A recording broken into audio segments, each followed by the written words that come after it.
வெற்றி சார் பற்றி கடைசியாக பேசலாம் அப்படின்னு வச்சுருந்தேன். ஆனால் இந்த படம் ஆரம்பித்ததே அங்கேருந்து தான், அவர்கிட்ட இருந்து தான்.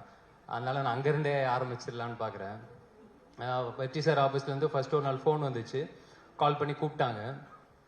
சரி சாரை பார்த்துட்டா ஃபார்மலாக ஒரு 5-10 நிமிஷம் பேசிட்டு ஓகே கதை கேட்டுட்டு சொல்லுப்பா அப்படின்னு சொல்லி அமுச்சு விட்ருவாரு அப்படின்னு நினச்சா சாரே தான் கதை சொன்னார்.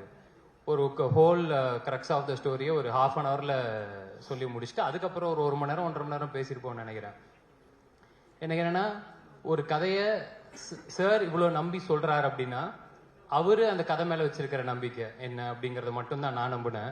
அவர்கிட்ட நான் ஒண்ணு தான் நான் சொன்னேன், சார் நான் உங்களை நம்பி வரேன், நீங்க பாத்துக்கோங்க சார் அப்படின்னு. அவ்வளவுதான். இன்னைக்கு வரைக்கும் பார்த்துக்கிட்டு இருக்கீங்க சார், ரொம்ப நன்றி சார். அண்ட் ஒரு அதுக்கப்புறமேட்டு நான் எனக்கு என்னன்னா, ஃபர்ஸ்ட் மீட்டிங்ல ஒரு பெரிய ஆள் கிட்ட போற மாதிரி ஒரு ஃபீலிங்கே இல்லை. சில பேர்கிட்ட மட்டும்தான் நம்மளுக்கு அவ்வளோ டக்குன்னு பழக வராது. எனக்கு என்னன்னா, ஒரு பாயிண்ட்டுக்கு அப்புறம் ரொம்ப ஜாலியாயிருச்சு அவர் கூட பேசுறது. ஏன்னா ஒரு நாள் ஃபோன் பண்ணாரு, இல்லை சும்மா தான் அடித்தேன் அப்படின்னாரு. பரவாயில்லையே சார் சும்மா அடிக்கும் போது நம்மளுக்கு அடிக்கிறாருன்னா அவர் சும்மா சொன்னாராலாம் தெரில. எனக்கு அதெல்லாம் ஒரு மாதிரி பயங்கர ஜாலி ஆகிட்டு அப்புறம் நான் சும்மா இருக்கும் போதெல்லாம் அடிப்பேன். அப்புறம் சார் எப்போ சார் ஷூட்டிங் வரீங்க, வரலன்னா போர் அடிக்குது சார் அப்படின்ட்டு எல்லாம் பேசி ஒரு பாயிண்ட்டுக்கு அப்புறம் எனக்கு என்னன்னா, அவர் என்ன ஃப்ரெண்டார நினைச்சாரான்னு எனக்கு தெரியல. எனக்கு அது முக்கியமாகவும் படலை. நான் ஒரு ஃப்ரெண்டா நம்பிட்டேன்.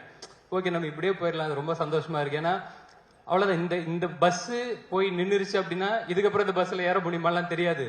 அதனால ஜன்னல்ல காத்து அடிக்கிற வரைக்கும் அந்த காத்தை ஃபுல்லா வாங்கிடணும்னு மட்டும் நான் நம்பிட்டேன். சந்தோஷமா இருந்தது சார். இந்த ஓவரால் ஜேர்னி வந்து ஆக்சுவலா இன்னைக்கு ஒரு மாதிரி ஐயோ முடிய போதா அப்படின்னு மாதிரி இருக்கு. படம் ரிலீஸ் ஆக போது சந்தோஷமா இருந்தாலும் இது ஒரு பக்கம் இருக்கு. ஒரு நாள் வந்து சார் கொஞ்சம் டவுனா இருந்தாரு. எனக்கு சொக்கனனை பத்தி பர்சனலா எனக்கு அவ்வளவா தெரியாது, இந்த படத்துல தான் அறிமுகம்.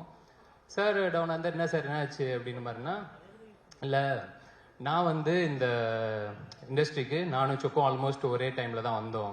நான் அசிஸ்டன்ட் டைரக்டரா வரும்போது சொக்கு வந்து அசிஸ்டன்ட் மேனேஜரா ஜாயின் பண்றாரு. இன்னைக்கு வந்து இத்தனை வருஷம் கழிச்சு சொக்கு படம் பண்றாரு. நல்லபடியா அந்த படம் வந்து சேர்ந்துடணும், கரெக்டா வந்து இதாயிடணும். ஏன்னா படத்தோட பிஸ்னஸ் அது இதுன்னு எல்லாத்தையுமே கொண்டு போய் கரெக்டா லேண்ட் பண்ணிடணும். அது எல்லாமே ரொம்ப இதுவா போயிட்டு இருக்குன்னு சொல்லி ரொம்ப குரூஷியலான ஒரு சிச்சுவேஷன்ல சொல்லிட்டு இருந்தாரு. சொல்லி முடிச்சதுக்கு அப்புறம் என்ன சார் சிச்சுவேஷனை பார்த்தா ஆடுகளத்தோட இன்டர்வல் பிளாக் மாதிரி இருக்குது அப்படின்னு சிரிச்சுட்டு, ஆமா கொஞ்சம் அந்த மாதிரிதான் இருக்குல்ல அப்படின்னாரு. அப்ப நீங்க தனுஷ் சார், நான் உங்க கையில இருக்கிற சேவலா சார்? கண்டிப்பா பார்த்தே அடிச்சிருவோம்னு நம்புறேன் சார். அந்த நம்பிக்கையில இருக்கிறேன், பார்ப்போம்.